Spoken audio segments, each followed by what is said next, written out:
Estamos começando mais um 5 minutos de verdade. E hoje eu quero falar sobre livre-arbítrio.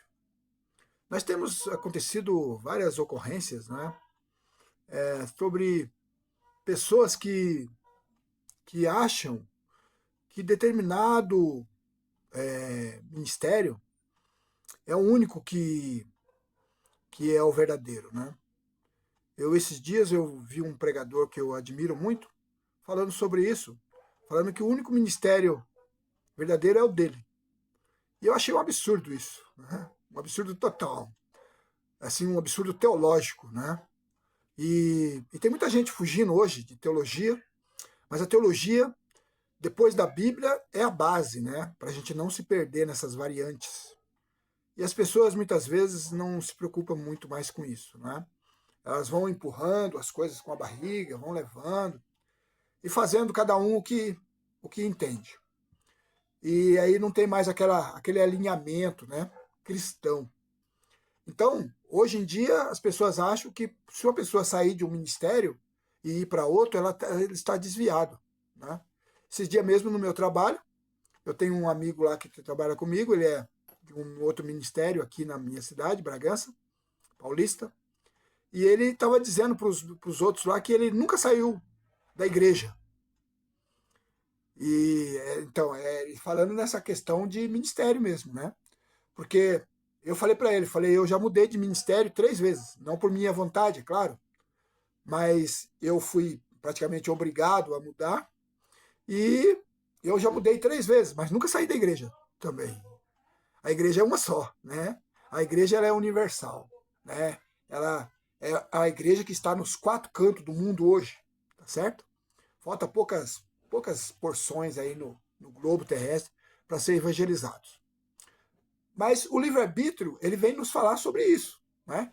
Que cada um tem o direito de escolher aonde quer servir o Senhor, né? O importante é servir ao Senhor. Então nós temos igrejas de todos os modelos. E isso é uma coisa assim maravilhosa. Por quê? Porque a pessoa não vai poder dizer, eu não servia a Deus porque não tinha uma igreja que me cabia. É só você procurar, tá certo? É só você olhar, determinar, propor os seus objetivos. Ou você tem hoje igrejas muito severas ainda, né, ortodoxas até, e temos igrejas bem light. Né? Eu não estou aqui para criticar e nem dizer que eu como. Não, não. Isso é com Deus. Porque a placa da igreja não salva. Querido, põe isso na sua cabeça. Placa de igreja nenhuma salva. O que salva é Jesus. Você crê em Jesus. E se você tiver nenhuma, nem outra, não importa. O importante é você crer em Jesus. É o seu coração que diz se você crê ou não. Você vive uma vida que acredita em Jesus, é isso que importa. Né? Deus, desde que criou o homem, ele deu livre-arbítrio. Se Deus não tivesse dado o livre-arbítrio, Adão não teria pecado. Né? Mas Deus deu sempre o livre-arbítrio. E quem acredita nessas coisas? O Jacó Arminiano, né? Ele viveu de 1560 a 1609, se eu não estiver enganado, mas é mais ou menos essa data. Mas o Armínio e todas as pessoas que crêem no livre-arbítrio são arminianistas, né? Armínio, ele pregava essa e eu acho bem coerente, né? Por quê? Porque a Bíblia, Deus sempre dá a escolha pro ser humano. Né? Veja bem, lá em Deuteronômio 30, eu quero ler aqui um texto com você, lá em Deuteronômio 30, versículo 19, diz assim, ó, os céus e a terra tomo hoje por testemunha contra ti, que te propus a vida e a morte, a bênção e a maldição. Escolhe, pois, a vida, para que vivas tu e a tua descendência. Então Deus não obriga, ele dá uma escolha, ele deixa a pessoa escolher sempre. Você vai responder, você é responsável pelas suas escolhas. Não esqueça disso. Não esqueça disso. É lógico que aqui a gente cabe várias vertentes, várias coisas que a gente aqui não tem como tratar em 5 minutos só. Mas é a base, tá certo? O livre-arbítrio é algo verdadeiro, é algo bíblico. Jesus, vai falar, mas isso aí está no Velho Testamento, pastor. Jesus, quando ele falou lá das duas estradas, ele também está dando livre-arbítrio. E está dizendo, escolhe andar pela porta estreita. Né? Entra pela porta estreita. É uma escolha. A Bíblia o tempo todo diz isso. Escolhe.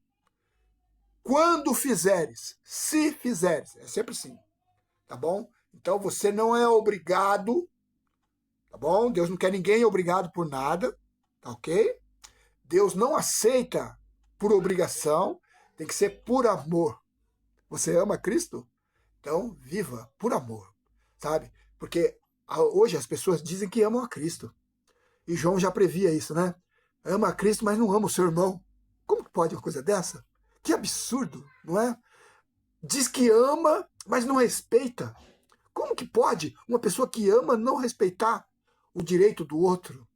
Não, sabe? Quando você está na igreja, numa determinada placa de igreja, e aí você é abençoado, você é isso, se você sair, você já é amaldiçoado, você já não vale nada. Eu vi um pastor num tempo desse dizendo até que eram bodes. Os que saíram eram bodes. Eu já vi um outro dizendo que eram urubus, comparando lá com a Arca de Noé, né, e a pomba e tal. Então, tem várias coisas aí que não é legal. Né? O ser humano, ele foi criado por Deus para representar Deus na Terra. E representar Deus não quer dizer que você tem que amaldiçoar as pessoas. Você abençoa. Abençoa sempre. Abraça as pessoas, agrega pessoas, você chama as pessoas, você ajuda as pessoas. Deus te abençoe. E não se esqueça, se você não é grato pelo que tem, não é digno de pedir mais. E usufrua do seu livre-arbítrio. Você tem esse direito.